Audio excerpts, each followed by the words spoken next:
Welcome.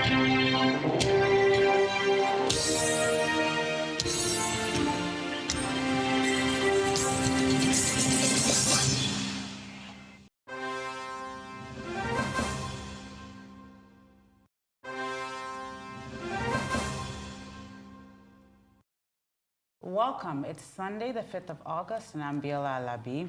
The past 2 weeks in Nigeria has been fraught with defections in the political space. Many members of the ruling party, All Progressive Congress, APC, defected from the lower and upper houses, including the Senate president. Governors have also not been left out in these defections. Today, we'll be looking at what this means for the 2019 elections and the Nigerian economy. Joining me today on this Arise News special coverage are three leaders in the financial sector.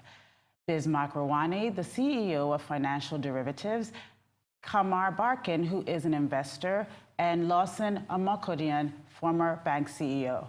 Stay tuned.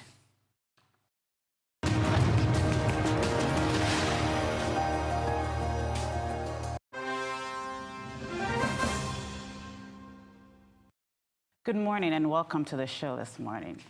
So the introduction today was about the political defections and the jostling in the House, and actually in the state as well. One of the things that the president has said is that there will be no more defections and that there's no alarm for these defections.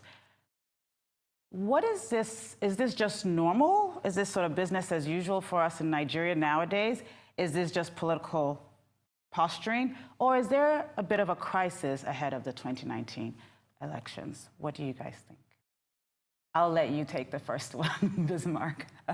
I'll let you lead. First of all, I don't think there's a political crisis in the sense of a political crisis. This was to be expected. This is part of the normal state of a political system. One. Two. Political power leads to definition of the policy direction of a country, and the policy direction leads to the economic outcomes. So what's the difference between the political ideologies of all of these people? None. All of them have come to accept a mixed economy. All of them have headed towards a market-driven economy, but at this point, mixed. So there's no economic ideological differences. They're all either Christians, Muslims, and all that. So they believe they are all mainstream politicians. It's about, one, the struggle for the price. Two, how the spoils should be shared. So it's about the price and the spoils. I think that's the way I see it.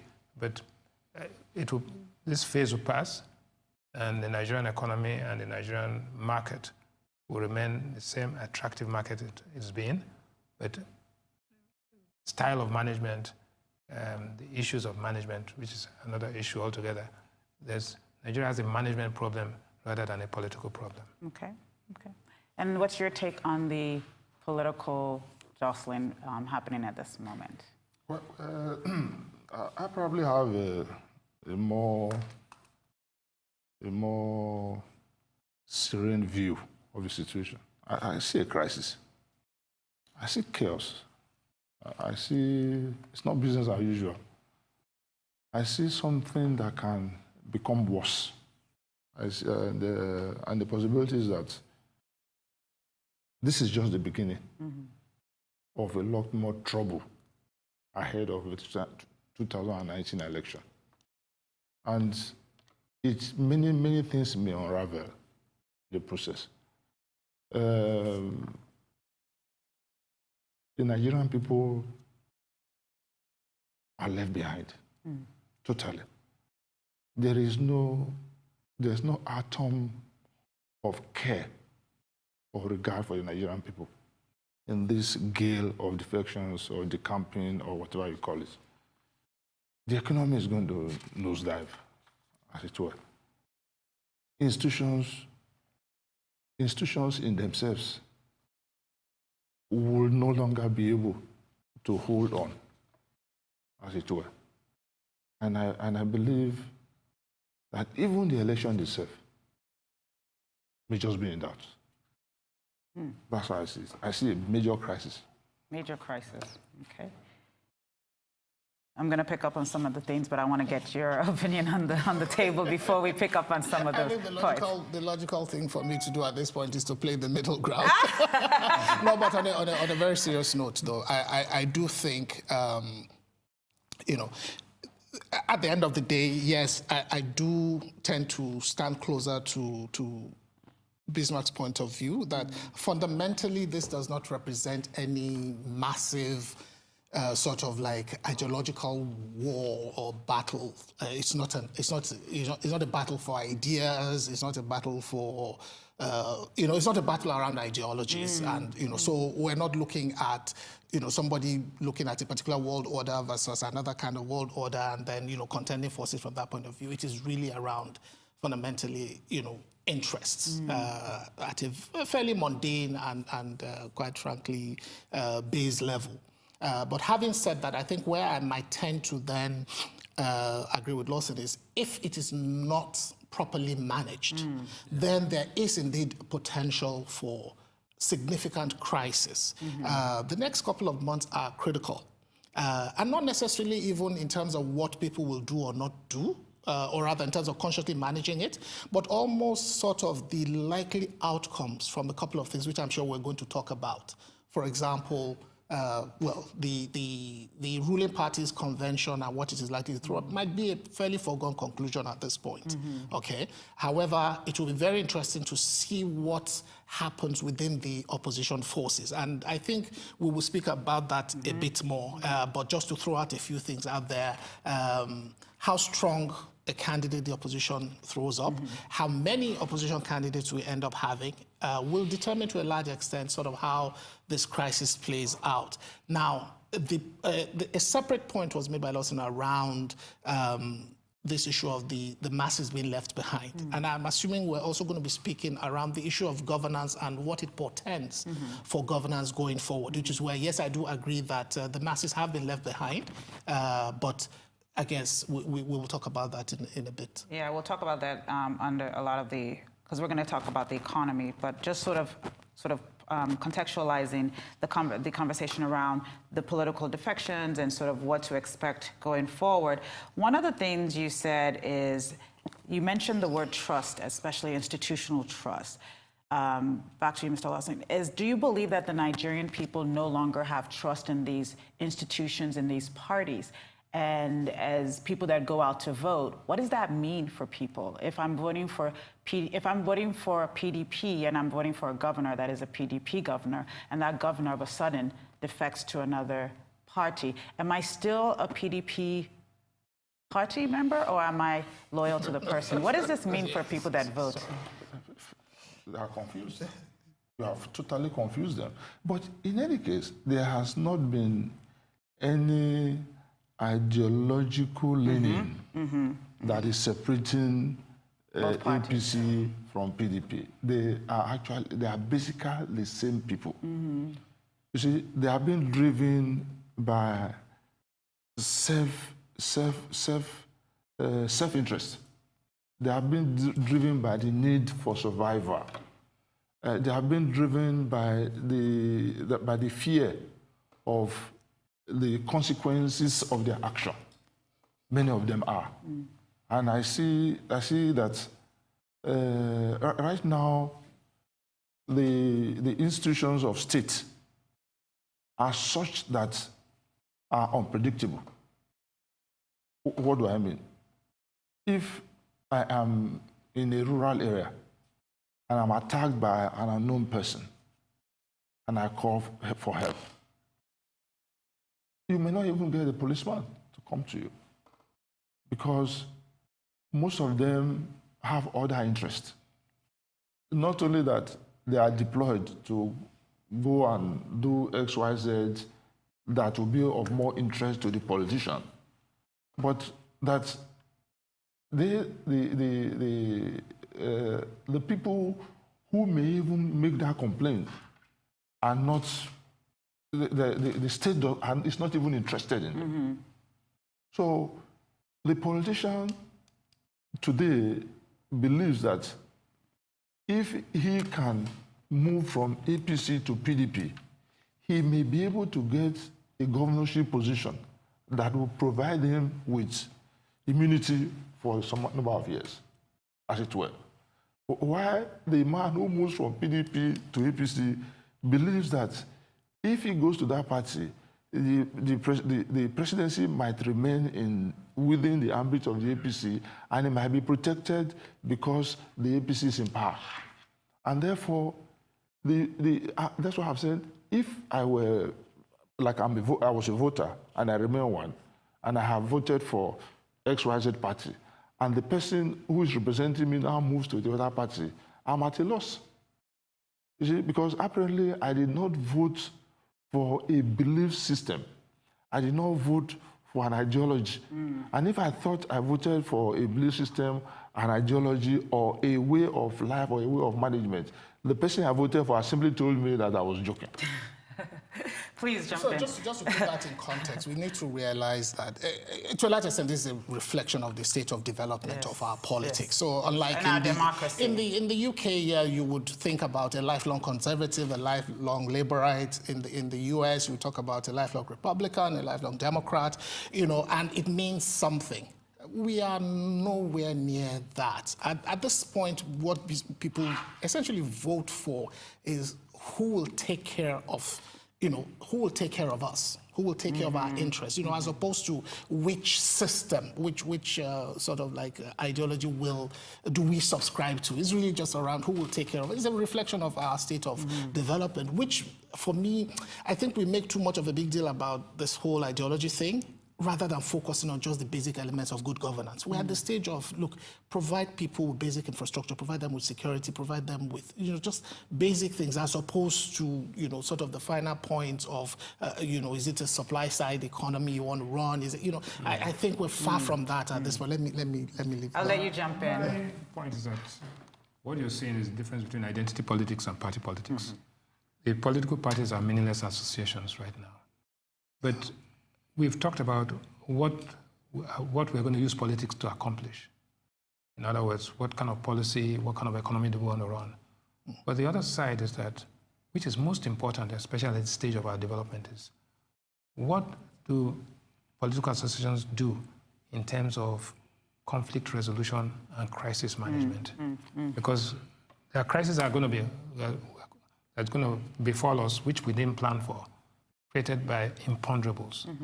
So if identity politics has the danger that if anything happens to the big chief, if he dies naturally and they believe he's been killed, all of a sudden you have a crisis. The point is that if you take out the big man, you've taken out the association, right? So that's a very dangerous and fragile system, in fact, vulnerable. So we need to now go back to what are the imponderables? What are the things that can happen which we have no idea? And are these institutions or these people credible enough? And do they have the capacity to think on how to resolve this crisis? You know what happened in '66? Coup, then pogrom, then you released Awolowo and others from prison because they were credible and they were able to keep things under. And even then, there was a civil war and they were able to manage it.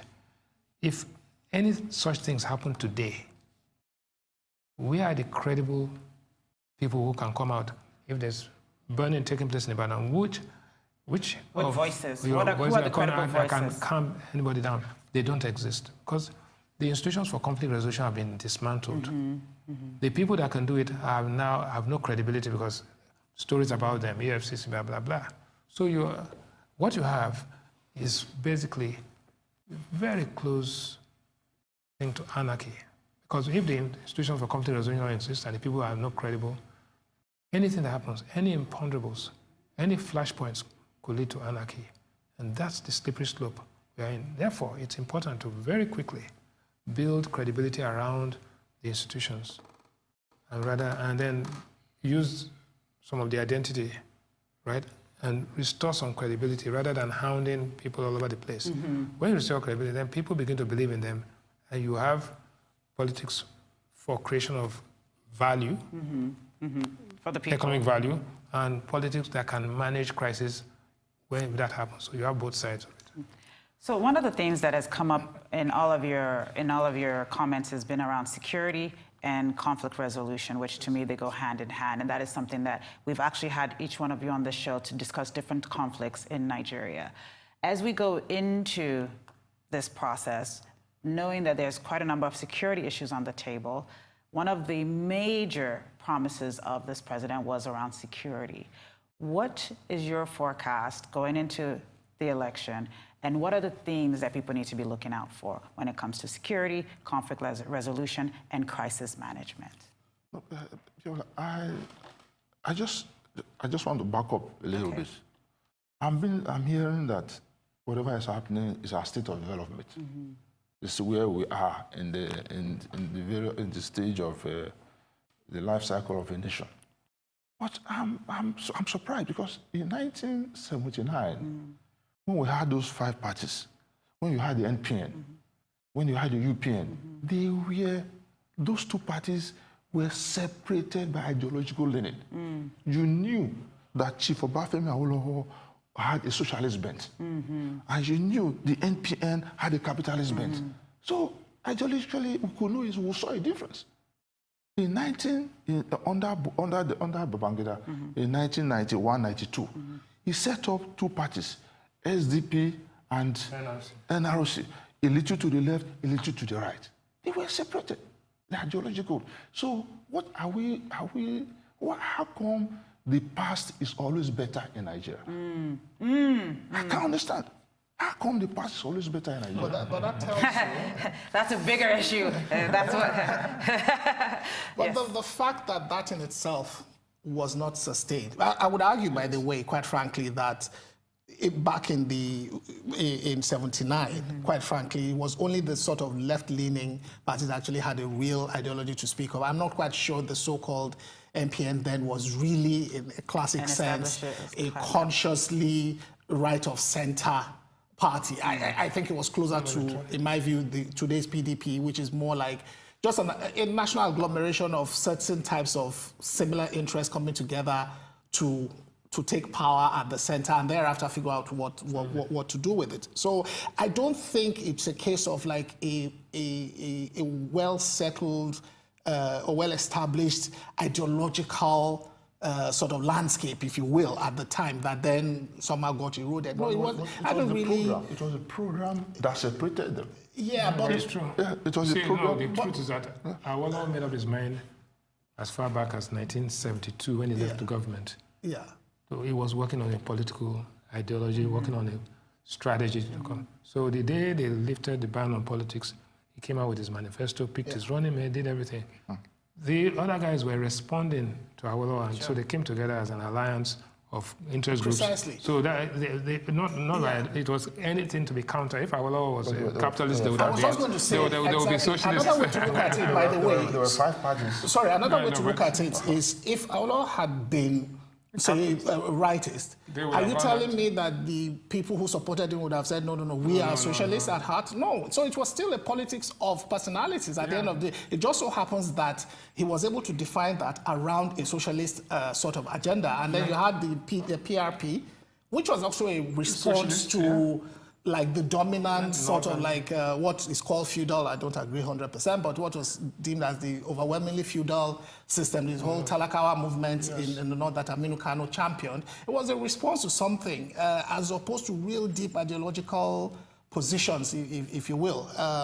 So the point being, we are still evolving. It's a function of, education, development, so many things. But I still insist that, look, it doesn't ultimately matter as such. What really we should be talking about are the elements of good governance, the basic elements of good governance. But the question I think that Dela brought to the table, which we should address, is sort of, if you will, what does this mean? What is the security outlook for the country? I'm going to defer to my co-panelists, but I do think that, one thing that's obvious is that there needs to be a fundamental rethink of how we approach security Yes. in this environment on so many levels. And it's not just like does it clamor for state police. I have my very strong reservations about that because, again, of our state of development. I just see absolute disaster if we go this whole state police route. I think absolute disaster. But I still think we need to fundamentally rethink how we think about security. Security in the country is too much linked to politics today. It is extremely dangerous. If we don't fix that, then the doomsday scenario that Lawson sort of talked about is much closer than we think. I think we need to fundamentally rethink our security apparatus and delink it from being a political tool in the interest of everybody. We have to be very, very careful. If you go back and read the 1966 Special Branch report on the coup and the counter coup, particularly the coup of January 1966, and you realize how super detached and how professional that work was done. Then you realize that, yes, in some places we have actually regressed massively. But for me, the takeaway point is that we need to really think about this security thing and delink it very quickly from politics. I think the security issue is also tied to the economy in the sense that, like Lawson said, why are we going backwards, right? Why is the present always worse than the past? The truth is that over time, the income per capita in dollar terms has actually been declining. Yes. The income distribution has become more unequal. More frightening is that the opportunity inequality has even become higher. So you have a declining income, you have income inequality, and you have opportunity inequality. This is a recipe for angry people across. And then you fuel in it with herdsmen and all that. Now, what does this mean? It means that for a war against security, you need to be you have to have the preemptive, that is the intelligence. You have the capacity to deal with it when it happens. And that's your conflict resolution that we're talking about. And then you have to have the capacity to deal with the things you don't expect. So intelligence can tell you what to expect, and you can track it. Then you can deal with it when it happens. Then you have the capacity to deal with the unexpected. Comes back to what do you have? You have political office holders who are bad managers. And if they are bad managers, crisis management is about management. Yes. So you anticipate crisis. So it comes back to what are the qualities required to lead these political associations? What are the qualities required to lead a country? And what are the qualities required to manage this? So even if you don't have the qualities, you should be able to bring a team around so that you, as a leadership team, you manage. It's not about one man. So that is the real security issue. So it's not about Boko Haram. It's not about this. Those are things that some we anticipated, some we didn't. But the management of it. And if those guys are including kidnap and ransom, including cyber security and fraud and all of these things. Yes, so it's not a one-dimensional issue. It's much more, some of it intractable to some extent, but it's much more complex than it's made. It's been simplified. There's a war against corruption and all that. No, it's a very complex issue. And it's a fundamental issue that we have to address overall. We're going to take a break, but before we take a break, I just want you to quickly just contextualize the fact that the police issue is being politicized. What did you expand on that before we go on break? No, so it's a broader issue than the police issue. I think it comes to, that's why I actually wanted to quickly jump in. It comes to the point Bismark was making about overly simplifying the issue. So very much what you find as well is you have what is essentially a criminal activity being given a political connotation simply because a bad manager, whether a combination of security forces, state governments, federal government, and what have you, are not able to actually approach it, from a managerial point of view, from just a management point of view, management of crime and criminality, and then making it into something else. Oh, we're overwhelmed because this is a political issue. Sure. No, it is a criminal enterprise that you need to figure out how to crack. Are you with me? Oh, so yes, then you yes, don't yes, give it a funny sort of like dimension, which, you know, as opposed to really breaking it down to like, you know, okay, what are the economic drivers of this problem? What are the behavioral drivers of this problem? How are we going to crack it? Then you'd reduce it to, oh, it's because this is an opposition state. This is a Muslim Christian thing. And then you make a mess of it. Yeah. And then this is a point that I cannot overstress. Unfortunately, the press has been incredibly complicit in this process, whether knowingly or unknowingly. That is, for me, one of the single biggest crimes. When the history of Nigeria is written, unfortunately, I have to say to you, you know, ladies and gentlemen of the press, that I don't think you will come out looking good. With all due respect, I don't think you will come out looking good. Super compromised. You can tell by reading a newspaper that this reporter is in the pocket of the state governor. Sure. You can tell. I can tell you names, even just from reading newspapers, that, oh, this guy is, we'll not mention names, but you can tell immediately that this person is super compromised. And it doesn't help the reporting and the understanding of the issues. And I think we need to... I agree with you. That is actually where the simplification, oversimplification of the security is coming in. And therefore, politics is actually able to take advantage of the fact that we've oversimplified the issue of security. Could I just, before you go on? Before we go on a break? Yes. We're going to go on okay. If I can, sorry. Because it would be dangerous to allow one statement to go. No problem. About state police. Yes. The unmanned spaces in Nigeria are incredible. There are communities in this country that will not see a policeman for years. We cannot man Nigeria 970-something thousand square kilometers from Abuja. It's not possible with 300,000 policemen. So to man 180 million people. No. We need state police. We need a federal police. We even need local government police. That is what federal countries that practice this kind of government will practice. That is what they have. If we take presidential system from the US, we should take all that goes with it from the US. The only thing I want to say is that once we put in place state police, we have to remove the immunity clause on governors for both criminal and civil matters. We have to remove that immunity clause, and I will let it go at that. After your break, if we have to come back to it, but as far as I'm concerned, the state police has to be put in place for this country to be properly secured as a nation and for its people to be protected from the vagaries of life. That's what I believe. We're going to take a break now on Arise News special coverage. Stay tuned with us. Welcome back. This is Arise News. You're watching an Arise News special coverage with me, Biola Alabi.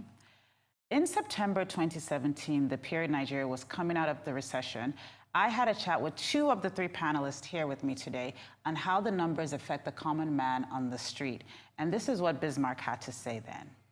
What's important is to say that on the 4th of September, you announced the GDP numbers.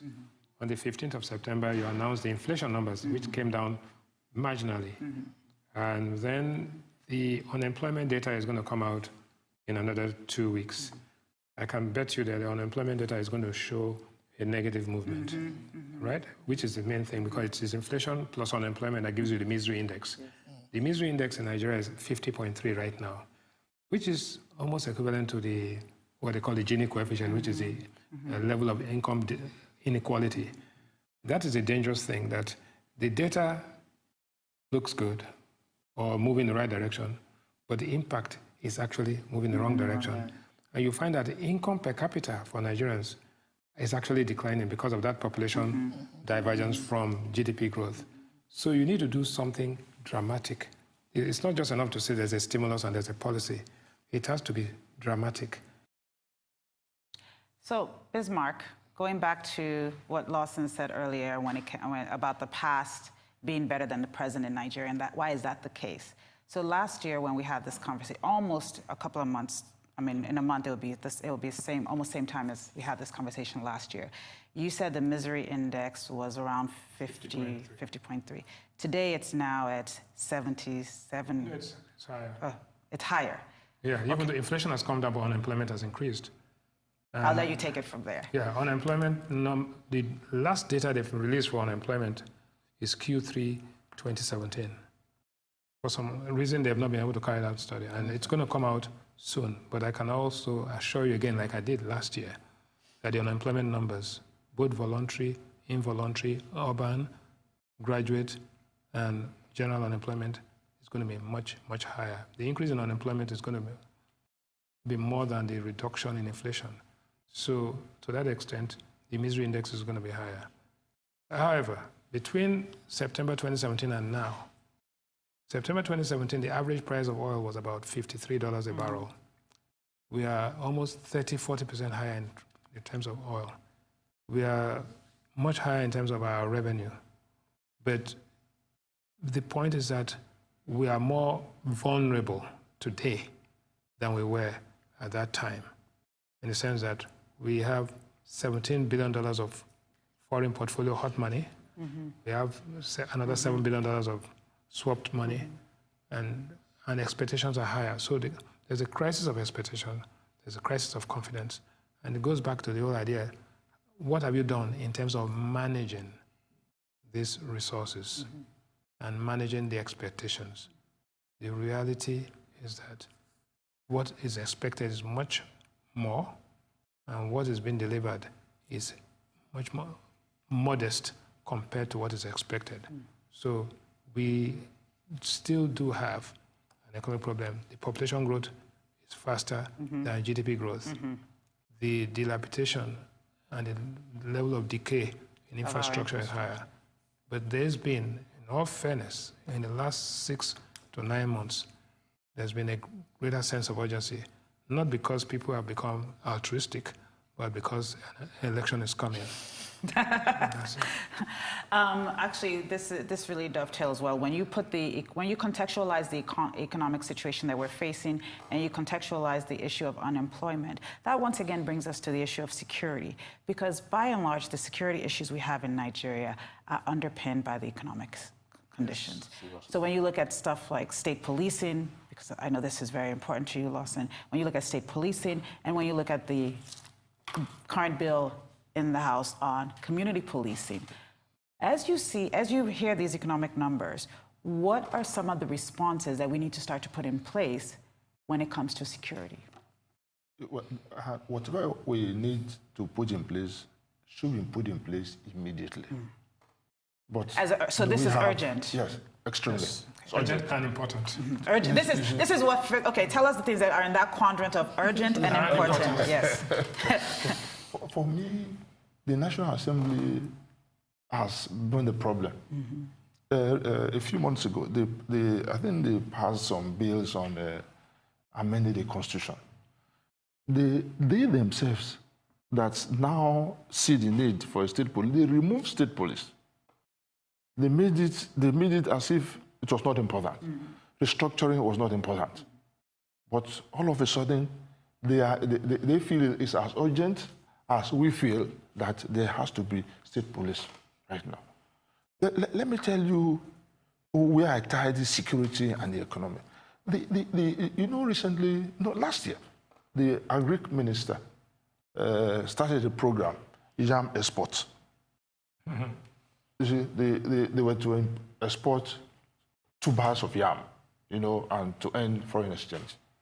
Where is the food basket of Nigeria? It's Benue. The target was the farming communities in Benue and maybe Abakaliki that will provide those products for export. This thing has died because there's no security. The Benue communities have been devastated. So the police that is centrally controlled in Abuja cannot provide security. They don't even know where the hotspots are, even when they know there are other interests that probably prevent them from going there.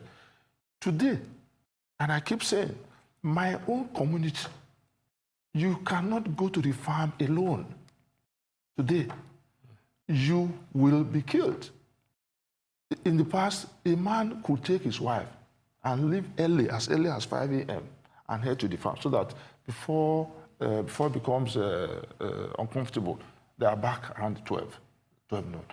If you ever do that, you will not come back, your wife will not come back. Where's your community, sir? Ekboma, Edo. And what is what is that? What are those dangers on the herdsmen? The herdsmen have taken over large swaths of the forest. A huge area has been taken over. They graze openly. In your farm, the herds of cattle eat whatever they want. They consume your cassava. They consume your yam. Wow. They consume everything that is there.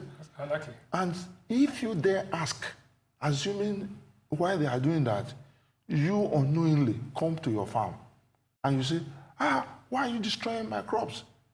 They kill you. And you ask for the police. The police say, no, we can't go there. They are better armed than we are. I mean, that is security. As far as I'm concerned, in some parts of this country, there is hunger already because those who had farmed could not harvest. The herds of the cows have harvested on their behalf. And now they cannot even farm. This is planting season. They cannot go there because if they do, they are finished. The only way is helping to secure these communities by creating the state police that will monitor the movements of each and every one of us. That is, if you are a herdsman, you are welcome to this community. But how many herds of cattle do you have? How many people have come with you? Are you armed? I do not see why, whether they are bandits or whether you call them herdsmen, why they should be armed and they cannot be disarmed. They have to be disarmed at every point in time. This is chaos. I think the issue of this, Lawson, with all due respect, respectfully, the question of we are oversimplifying the state police. Yes, the problem yes, is much I more think, complex. Yes, I think. I want you to imagine if in the Ekiti election, we had state police under the command of the incumbent governor, and we had federal police from somebody who was a minister. Can you imagine what would have happened at the ballot box and all that? Is that going to be a recipe for chaos? So it's, we shouldn't use one solution to create another problem. Are we at that stage of maturity where we can, and even in the US where the FBI comes in, the mayor, the city of Chicago police, and then Illinois, it's during days of Al Capone and all that, the problems between federal prosecutors, Al Capone bought the entire city of Chicago police. It was a nightmare. And during the days of... But sorted it out. Right. But, and I think that's also part, I think part of, I think sort of taking this, sort of, reeling this back into talking about the economy and also talking about sort of policing and also where we are in our development and our democracy, and just like the example you gave with Ekiti. I think there's also some of the issues that we really don't talk about is also the issue of climate change as being one of the biggest causes of the herdsmen yes. and the farmers, because they both have economic. I mean, underlying this is still the economics. It's the economy. We talked about inflation. Coming to the economy, yes. We talk about inflation. Inflation has come down 17 consecutive months, but the monthly inflation has gone up sharply. When you analyze, it's about 15-point-something%. And when you look at the major components of inflation, food inflation is higher, and then logistics, right? Food inflation because of what? The displacement effect of all of these herdsmen things. So political insecurity can lead to economic insecurity, while economic insecurity can also lead to, so you are caught in between the two. Mm-hmm. And so when the Monetary Policy Committee is saying that, well, we cannot bring down interest rates because we are at that stage of inflation where inflation is growth retarding. But that inflation is because of core food inflation. Food inflation is because the herdsmen have chased away the farmers and the yam and the goosey and all of this driving. Yes. So are you going to use economic variables and say, okay, let's keep interest rates high and therefore inflation will come down? Whether you take interest rates to 100%, it's not going to make the herdsman go away from it. So you've got to deal with what you have. Right. So that's what I'm saying. Looking at it. Also another issue which actually came up yesterday in our interview was actually about post-harvest waste as well, and that is heavily dependent on infrastructure. So once again, I think we have to be very careful of oversimplifying the security issue. That's the truth. But what I have just said, you mentioned the effect of climate change and the movement down south. How come that the climate change now puts AK-47 in your hands? Why should climate change give you a gun? Climate change only facilitates your movement or becomes a cause of your movement. You move with your head, but it doesn't make you violent. Sorry, let me jump in here. But that's also the conversation you were having earlier, which is there's a criminal issue that needs to be addressed, and there's behavioral. And I think, just jump in again. Yeah, sorry, if we're to just take a slightly different tack, it's like talking about, say, something like smuggling and how, we know that there are numerous instances where smugglers actually kill customs agents. Right? You can ask the question, what does smuggling used clothes or smuggling rice, what does it have to do with those are criminals. carrying? No, the point I'm trying to make is economic incentives drive the behavior. The economic incentive to protect your livestock, as you see it. You can question the legality of it or whatever, but the economic incentive to protect your livestock will make you take up arms because you are 2-3 people going into a community with, say, hundreds or thousands of people, and you want to protect your assets, which is the cattle. Sorry, I'm not defending it. Sorry, don't get me wrong. I'm not defending it. Can I just make the point? I'm just trying to explain the whole AK-47 thing, because I think this also gets overhyped as though somebody in the presidential villa is handing out AK-47. That is ridiculous. People will figure out how to arm themselves. Igbo traders have armed themselves for decades in this country, protecting their wares, either in transit or in their buses or in their stores. So nobody asks, what does selling electronics have to do with guns? People have always protected themselves, and I'm not justifying it. These are all illegal activities. Okay. You were strong economic. If you said global warming, it's not a Nigerian phenomenon. It's not. All right. So we go all the way from Nigeria to Mali to Senegal. How come we are not having herdsmen conflict in all those other countries? Why is it here?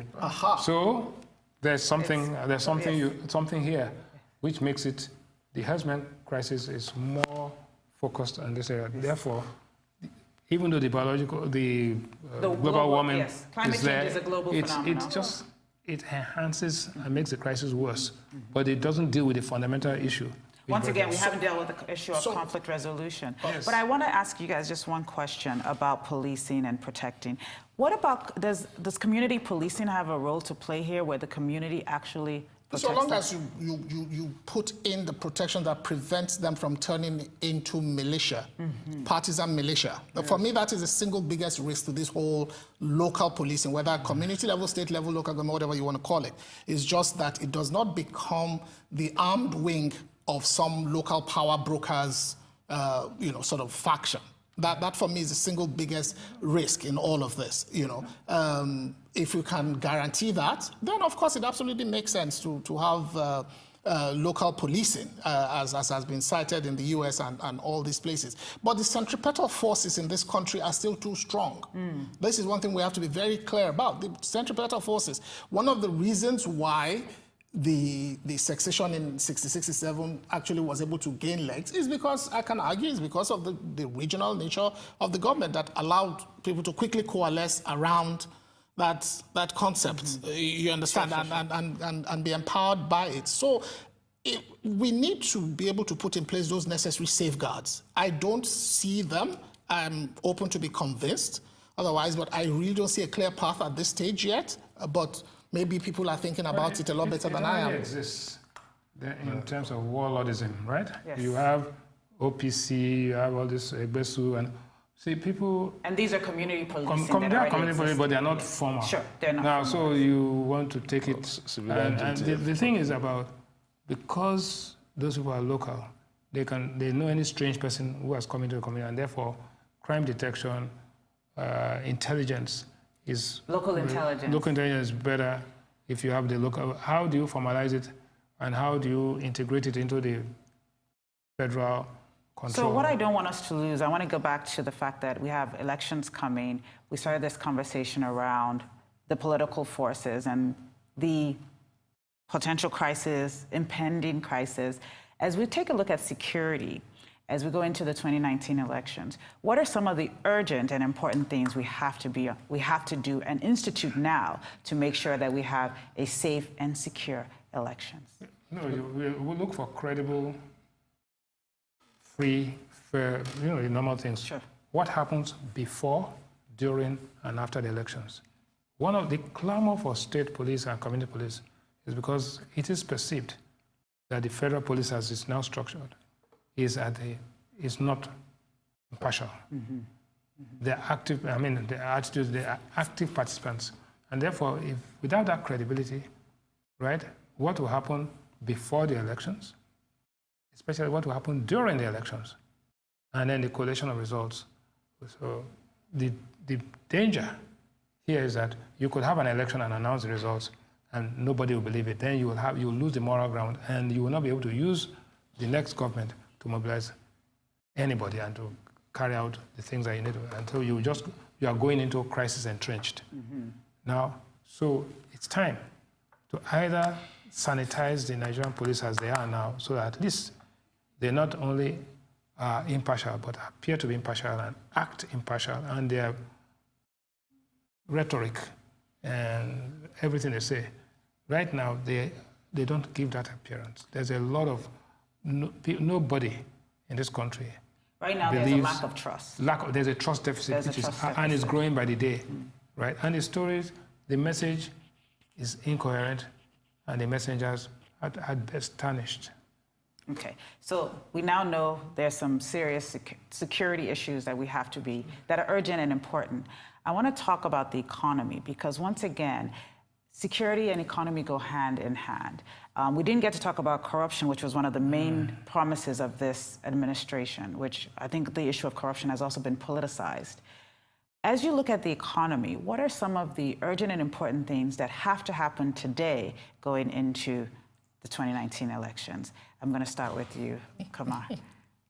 That is, we're in that, first of all, we need to have context. We're in that season in our 4-year cycle where certain things happen regardless. Okay, so for example, governance takes a backseat in favor of politicking. So for example, the nature of fiscal and monetary discipline becomes, is at the mercy of political expediency, and of course where foreign investors adopt a wary view of things. Watch. So, and given if you recall, we started this whole discussion around the whole defections and what have you. What the defections have done, in my view, is it has raised the stakes. On both sides, both for the incumbent as well as for the opposition. It has raised the stakes. What this has done, in my view, is it just accentuated these things that have always been sort of like the constants around our political cycle. So, for example, clearly you don't expect to get a lot of focus on governance. So governance is out the door for now. Governance, to a large extent, is out the door. Any semblance of governance would be more around shoring up political capital. I'm so sorry, I'm going to interrupt you. No problem. Because if there's just one word you want to say just on the, urgent and important, because then I do want to ask you guys about which party are you predicting to win the elections? I'm recusing myself You're from that. You're recusing yourself from that. I'm not doing that. Sorry. Well, just one word before you ask the other question. I want you to be very clear that the cattle economy is very huge. Billions of dollars. And there is no community in this country that is not welcoming to Fulani Esme, cattle Fulani Esme. There's no community. My community is welcoming. See, but the criminals that have taken over that business is what has brought a lot of problem too. I also want So to say, curtailing the cartel, basically, is what you're saying. Curtail the cartel, the criminal gang. the criminal gang. The criminal gang. I want, Bismark, actually, I want you to direct your one word around the fact that unemployment numbers are going to be released. Unemployment and economy have a direct play into security. What is your... No, I think on August 20, you're going to have the GDP numbers. That's in about 2 weeks from now. GDP numbers for Q2 are going to be at best flat or slightly declining, which means the trend of the recovery is slowing, right? You are going to have data integrity and the difference between propaganda and analysis is going to be. So you're going to have data all over the place, so people have to, and the integrity of the press.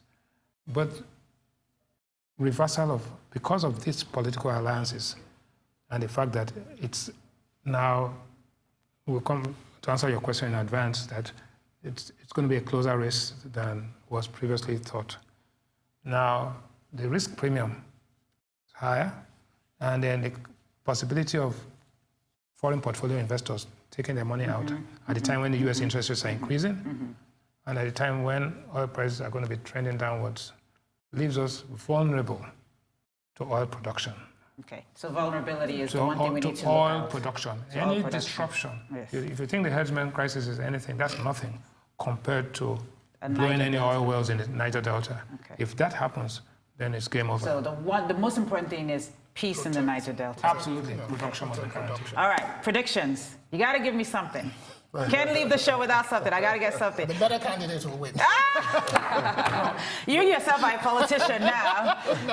Lawson, what's your... For me, as it is, the economy is not doing well. The living conditions are not any better. Name party. I need a party from you. And I'm not going to get a party neither PDP nor APC has been able to do it in the past many years.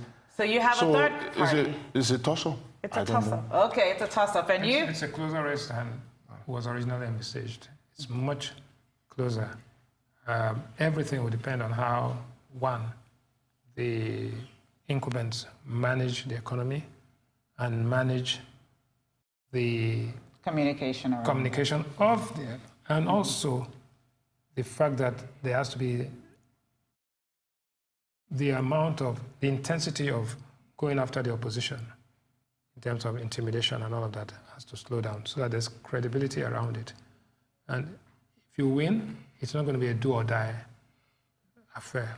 I think that, so there has to be rapprochement because as the race gets closer, this thing can tip in any direction. So it'd be dangerous or it'd be stupid to try and call it. Okay. Because like they say, 24 hours is a long time. In politics. Yes. Well, thank you so much for being here again, and thank you for a lively conversation. I think that you're more passionate today than ever about the future of Nigeria. This brings us to the end of the Arise News Special. I'm Biola Alabi. Thank you for watching.